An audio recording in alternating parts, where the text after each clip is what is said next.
Hello? This is so cool, isn't it? Hey, Katie, I wanna Welcome ask you aboard a the space question. station.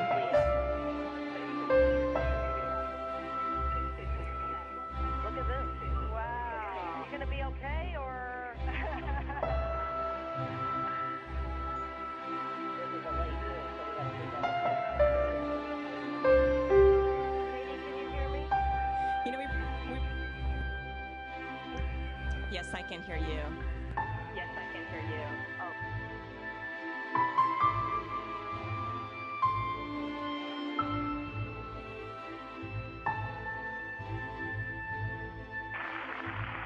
Hello?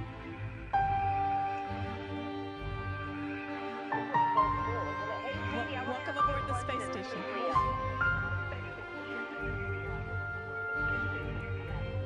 Except that everything we do, we're weightless, and all the things we're doing it with are weightless as well. So you start off with that teeth brushing thing, and I have to say, spitting, that's going to be a problem. So we swallow our toothpaste, and the day goes weightless from there. What is your average?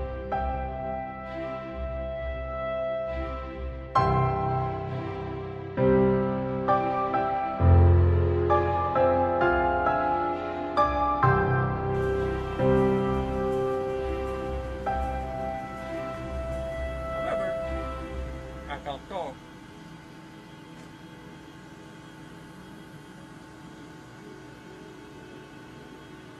As you have seen, when we have finished brushing our teeth, we can't use water to spool our mouth. So we just get rid of the toothpaste in a small cup like this, which of course after a while we exchange. And then we use a little bit of water again to clean our Spitting, that's going to be a problem. So we swallow our toothpaste, swallow our toothpaste, swallow our toothpaste, swallow our toothpaste.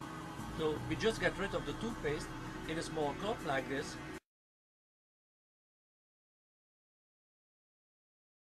So water is also very dangerous on the space station because we have a lot of electricity, so we need to be very careful not to spill it.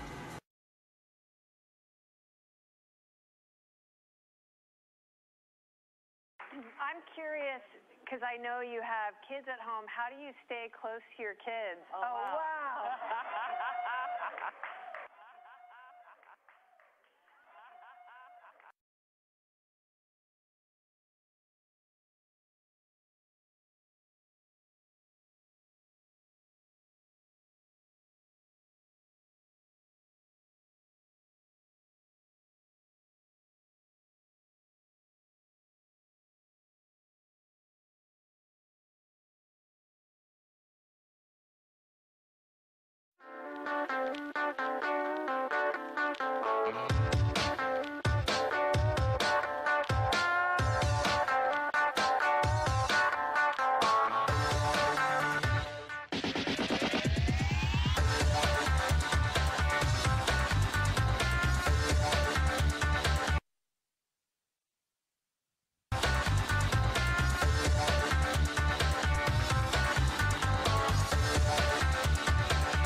Welcome aboard the space station. Leah.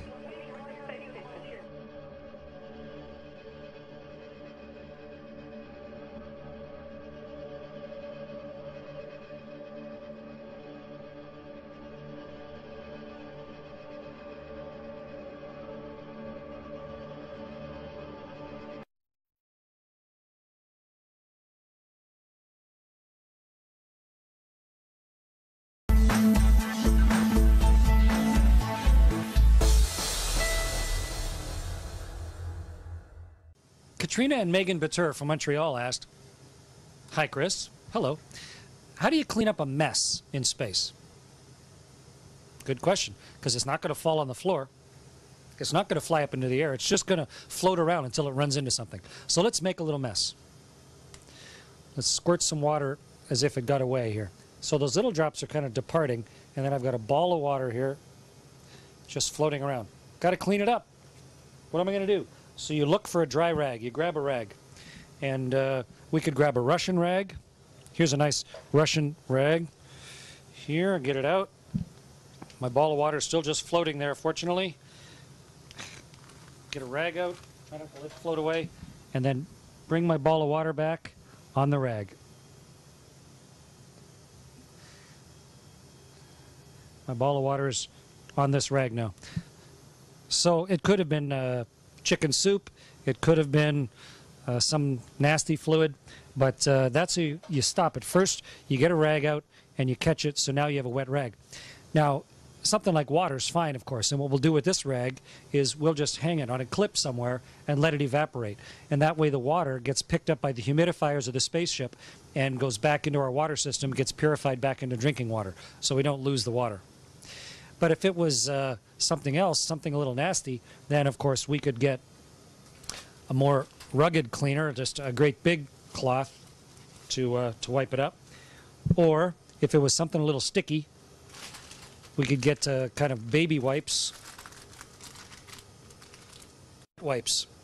We use pre-moistened wipes that then you can clean off the sticky stuff that's maybe stuck to the wall and dried, or if you got jam on something. So that takes care of things like water and stuff that isn't toxic. But what do you do if something nasty like a battery leaks or some sort of nasty liquid is floating around? Well, then we have what's called a contaminated cleanup kit. And I brought one here to show you. Here's our contaminated cleanup kit. And you, of course, want to protect your eyes. So you put on goggles. And you want to protect your mucous membranes and your lungs. So we put on a mask. I have to break it. Okay. So now I have my mask and my goggles on, and then we want to protect our hands. We have special gloves that protect us against chemicals. They're called silver shield gloves. So I put on my silver shield glove, and now I am ready with various types of absorbent things. And in fact, we have some great big ones, special soak-up mitts that we could put on top of a nasty spill, and then at the end of it, if you have the right type of combination, you could hold it in your hand and carefully pull out of the glove. And now you've got a nasty thing on the space station, but we would wrap it inside 2 or 3 layers of containment, bags that close, zip up, until we're sure that it's not going to leak out. And then, finally, we're safe, and we can take off our gloves and our goggles and our mask and carry on with the business of being astronauts. Good question. This movie costed you less than $7 per American citizen. And look at the excitement that we have brought and the inspiration that we have brought. This movie costed you less than $7 per American citizen. And next week, and next month, and next year, we'll be bringing new discovery every day, every week to all of you. So that rocked. Seriously, was that not cool or what? Woo!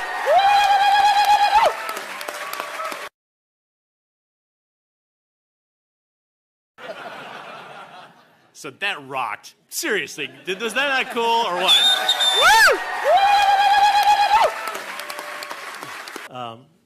Adam, tell us about the landing. All right, Greg. I can't tell you too much about it. I mean, it looks good. I'm being a little flip. In short, it looked extremely clean. We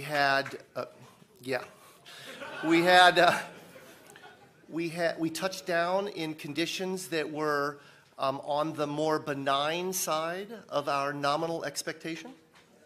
For the landing that go down to something like 5 decimal points. I just wanted to confirm with you that that you do have those sort of coordinates. And am I reading those coordinates correctly when I see that it looks as though you've landed within 500 meters of the skirt around the mountain. That, I mean, you're really very close to the mountain at the closer end in the landing ellipse, and possibly within striking distance of the phyllosilicate trench. I can't confirm that. My estimate, I'm looking for somebody, yes, there's somebody in the audience here who has that in the tip of their noggin. Looking at the picture and trying to figure out from there where we are, I would imagine by tomorrow's press conferences, they should have a better idea where it came down, within a few hundred meters at least, hopefully. Okay, the next question's over on this side. Was when Adam asked for OD 278, and they said, no, we only have 277. What was happening, or was it anything of significance? No. And what a bargain that we got this mission for. This movie costed you less than $7 per American citizen. And look at the excitement that we have brought and the inspiration that we have brought. Has started to weave, an unbelievable story. This beautiful theater of tonight, the drama of us all being able to experience it together.